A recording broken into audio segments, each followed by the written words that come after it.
বাংলাদেশে জায়গায় জায়গায় আক্রান্ত হচ্ছে সংখ্যালঘু হিন্দুরা। কোথায় গণতন্ত্র, কোথায় বা প্রজাতন্ত্র? সশস্ত্র মৌলবাদীদের আক্রমণের মুখে দর্শক একেবারে পুলিশ এবং বাংলাদেশের সেনা।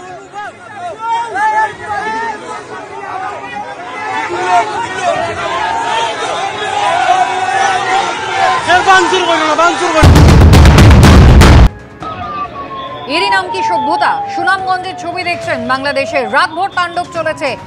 একের পর এক হিন্দুদের বাড়ি ঘরে অগ্নিসংযোগ করা হয়েছে। এমন নয়, সেখানে যে পুলিশ ফাঁড়ি রয়েছে সেটাও ঘিরে ধরে মৌলবাদীরা। সেখানেও কিন্তু একেবারে ঘেরাও করে রাখা হয় পুলিশকে এবং দাঁড়িয়ে দাঁড়িয়ে দেখেছে বাংলাদেশ সেনা।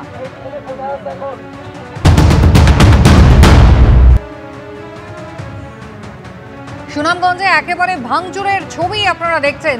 ছবি ভাইরাল হয়েছে, ভিডিও ভাইরাল হয়েছে, যেখানে একের পর এক হিন্দু বাড়ি লক্ষ্য করে হামলা চালানো হয়েছে, ভাঙচুর চালানো হয়েছে বাড়িতে।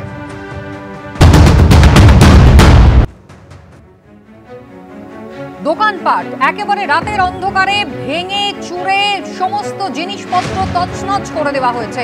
ব্যবসায়ীরা রীতিমতো সমস্যায় পড়েছেন। আমরা যেখানে ছিলাম সেখানেই আমরা আর কোথায় যাব? যারা করার তারা, আমি জানি না তারা এখনো পর্যন্ত ঘুম থেকে ভেঙে উঠেছেন কিনা। যদি না ওঠেন তাহলে উঠুন। আজকে যে অবস্থায় রয়েছে, যে হিন্দুরা বাংলাদেশে নির্যাতিত হচ্ছে, শুধুমাত্র শারীরিকভাবে নয়, আর্থিকভাবে নয়, সামাজিকভাবে নয়, আরো তারও গভীরে। আমরা কি তাদের পাশে দাঁড়াবো না? ভারতবর্ষ কি তাদের পাশে দাঁড়াবে না? রাজ্য কি তাদের পাশে দাঁড়াবে না? এক হয়ে সবাই এখন আমার মনে হয় এইগুলো আবার চিন্তা করতে হবে। তা নাহলে এদের হাতে দিলে, যেভাবে এরা একটা কি বলবো যে রোগ আর্মি কিংবা রোগ স্টেটের মতো যারা এভাবে এগিয়ে যাচ্ছে, সেখানে এই মিস্টার ইউনূস যিনি আছেন এখন বর্তমানে কার্যনির্বাহী, তাকে এক সময় করতে হবে, রিপেন্ট করতে হবে যে আমি সেই সময় যথাযোগ্য জায়গায় আমি কেন করিনি, যথাযোগ্য সিদ্ধান্ত নেইনি। কারণ he is riding a tiger, he is promoting A Frankenstein.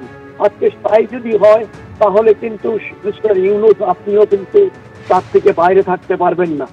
আজকে আপনাকে দায়িত্ব দেওয়া হয়েছে শেখ হাসিনাকে বের করে দিয়ে, যে ঠিক আছে, কিন্তু আমরা আশা করেছিলাম যে বাইল্যাটারাল রিলেশনে সেখানে যেমনভাবে আমরা আগে করেছি, সবসময় আমরা বলেছি যে বাংলাদেশ আমাদের বন্ধু রাষ্ট্র, আমরা কিন্তু সেটা আর বলতে পারছি না। আমার আরো খারাপ লাগছে যে নেপাল, ভুটান এবং আমাদের যে শ্রীলঙ্কা, তারা কিন্তু মলদ্বীপ, তারা কিন্তু এই ধরনের নির্যাতন, এই ধরনের মানুষের উপর অত্যাচার, প্রপার্টির উপর অত্যাচার, তাদের উপরে কিন্তু কোনো রকম ভাবে কোনো স্টেটমেন্ট দেয়নি। তাহলে কি আমরা বলতে ভাববো যে আজকে আমরা একেবারে এক পেশে হয়ে গেলাম ডিপ্লোম্যাটিক্যালি আর আদারওয়াইজ? আজকে নেপাল পাকিস্তানে পাঠাচ্ছে তাদের ট্রেনিং দেওয়ার জন্য, আর আমরা এখানে বসে রয়েছে, আমরা we are better trainer than anybody in this region.